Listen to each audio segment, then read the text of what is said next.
প্রিয় বন্ধুরা, আপনারা যাকে দেখছেন উনি হচ্ছে আমার বড় বোনের মতো। আমি যখন রাঙামাটি বনরূপা বাজারে আসি, সত্যি আমি আমার বোনটার কাছে একবার হলেও আসি।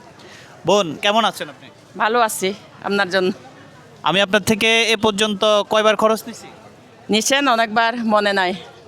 অনেকবার নিয়ে গেছি। আজকেও প্রায় এক ব্যাগ খরচ, এই যে দেখছেন, এক ব্যাগ খরচ আমি দিদির থেকে নিছি। তা আপনারা যখন এই বনরূপা বাজারে আসবেন, আমার এই দিদি বোন থেকে আপনারা এই খরচগুলো নিতে পারবেন। আমার দিদি বোন কী কী বিক্রি করছে দেখেন। ওনার কাছে আসলে আপনারা এই যে পাহাড়ি যে মালটা বলেন, তারপরে কমলা বলেন, তারপরে ওই যে বত্তার ইয়ে বলেন, টিপা বাইগন সব পাবেন একদম ফ্রেশ। আর এ বাজারে সবচেয়ে কম রেটে ওনার থেকে আপনারা এই ফ্রেশ খাবারগুলা আমার এই বোন থেকে নিতে পারবেন।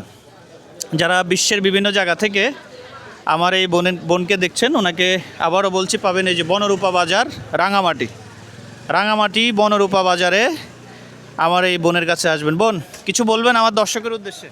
না, আজকে বলবো না, কবে বলবেন? আর আরেকদিন আসলে ওই সময় বলবো। আচ্ছা, ঠিক আছে। তো বন্ধুরা, ভালো থাকেন, ইনশাল্লাহ আবার দেখা হবে। আসসালামু আলাইকুম।